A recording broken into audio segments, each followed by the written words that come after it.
The trade deadline came and went, and the Lakers actually made some noise, unlike the past few seasons. And they managed to drastically improve their roster. But is it enough for a championship push? Even a playoff push? So the Lakers are losing Russell Westbrook, Juan Toscano-Anderson, Damian Jones, and a protected first-round draft pick. And in return, they are receiving DAngelo Russell, Malik Beasley, and Jared Vanderbilt in a 3-team trade with Minnesota and Utah. In a separate deal, they are sending Thomas Bryant to Denver for 3 second-round draft picks and Davon Reed. And in their final deal, they are trading Patrick Beverley and a second-round draft pick for Mo Bamba. Overall, they leave the trade deadline a better team than they entered it. So let's discuss how each player they acquired can contribute to the team. Now, the biggest name here is DAngelo Russell, former All-Star, former Laker. And I have to admit, when I first heard the rumors about this deal, and it was just his name being mentioned, it was a bit of been there, done that. And I actually loved D'Lo as a Laker, probably my favorite Laker during the rebuilding era. But he's far from the perfect player. He's not the greatest athlete. He had some personality issues during his time here that ultimately led to him getting traded the first time around. He's not the greatest defender.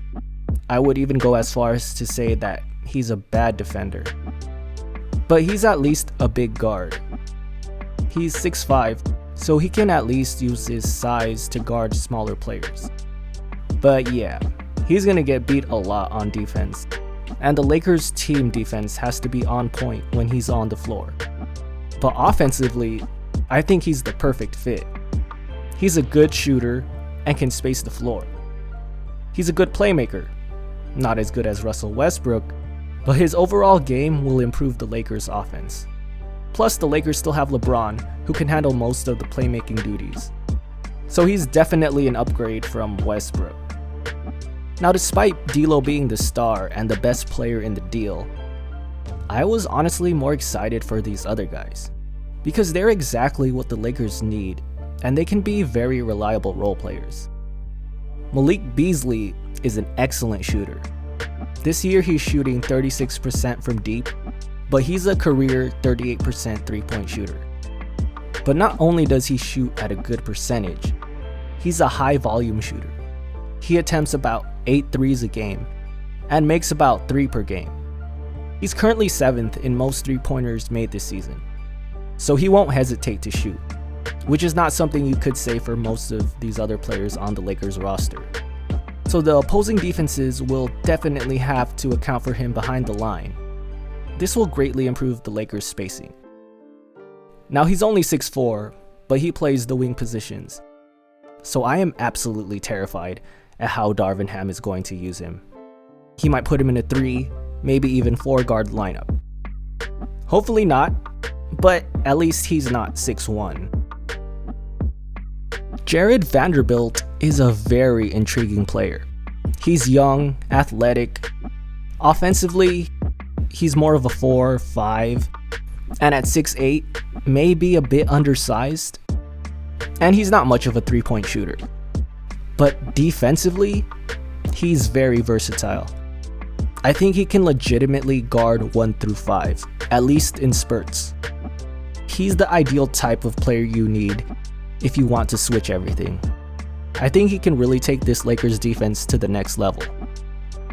Now, unfortunately, they are losing Thomas Bryant, who has been playing well for them, especially in AD's absence. But he was unhappy with his decreased role when AD returned, and he requested a trade. He's also on a minimum contract, and more than likely, he played his way into a much bigger contract next season. So the Lakers were unlikely to be able to afford him, and they were probably going to lose him in the offseason anyways. So might as well get some assets for him now while they can. But with Thomas Bryant gone, the Lakers needed another backup center. And they were able to get a guy that they've been linked to in the past, Mo Bamba. He's another intriguing player. In terms of skill set, He's like a bargain version of Miles Turner, although to a much lesser extent.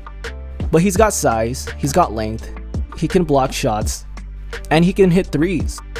But more than likely, Jared Vanderbilt and Wenyen Gabriel are going to get most of the backup center minutes. And based on Darvin Ham's rotation so far this season, I doubt that he plays Bamba and AD at the same time. But it would be interesting to see how that would work. Now to get him, they had to lose Patrick Beverley, and I actually think he would have been useful on this team. He brings that passion, he's good for the culture, and he's pretty much what you want from a point guard playing with LeBron. He can shoot, and he can defend. The problem is Darvin Ham was using him incorrectly. Patrick Beverley is great if he's defending guys his size, but Darvin Ham really had him guarding players like Jason Tatum, Paul George, and Brandon Ingram, guys that could just shoot over him. And Ham insisted on playing these 3-guard lineups, treating Pat Bev like a wing when he clearly is not.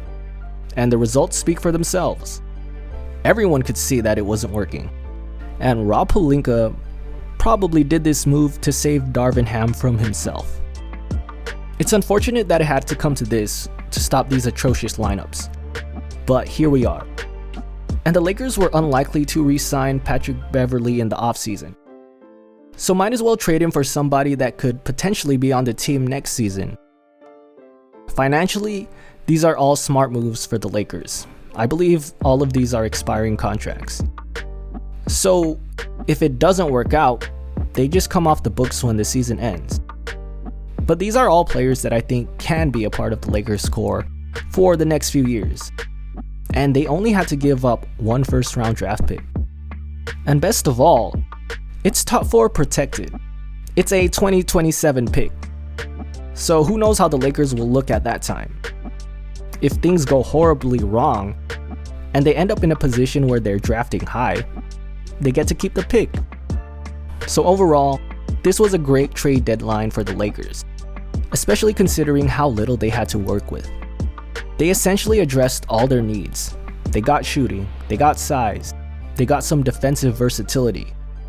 And all they had to do was give up one protected first-round draft pick, a few seconds, and a few guys that were either a bad fit or were unlikely to make the rotation.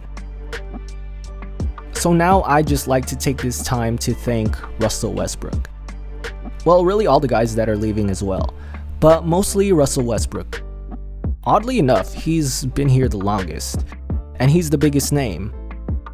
I, like many other Laker fans, was really hard on him, and rightfully so.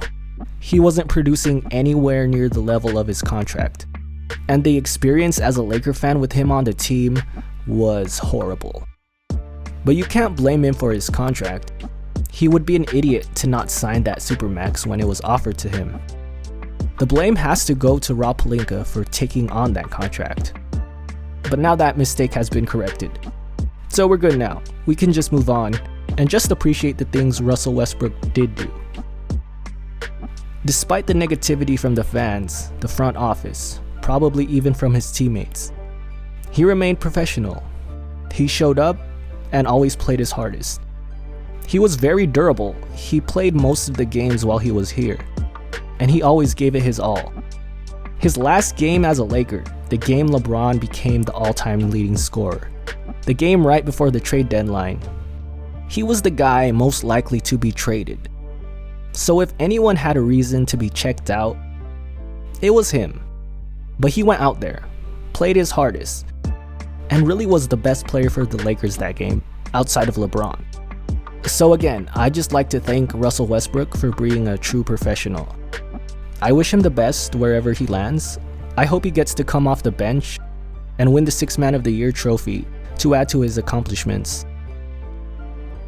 So now the Lakers are in a much better place than when they started this season. They have a much better roster, and they didn't have to give up much to get to this position. So in terms of getting the best trade possible, the Lakers absolutely made the right decision waiting until now to pull the trigger. The only problem is, waiting until now to improve the roster also cost them a lot of games, and now they find themselves in the 13th spot. currently outside of the play-in tournament. Luckily, the Western Conference has been very forgiving this season, and most of the teams have very similar records. So the Lakers just need to get a win streak going, and they could find themselves in a good playoff spot. But they have to hit the ground running. There's no time to feel each other out. They just gotta start winning games. And I believe they have the talent to do so. They just gotta play good basketball from the get-go, start winning games, and they should find themselves in the playoffs.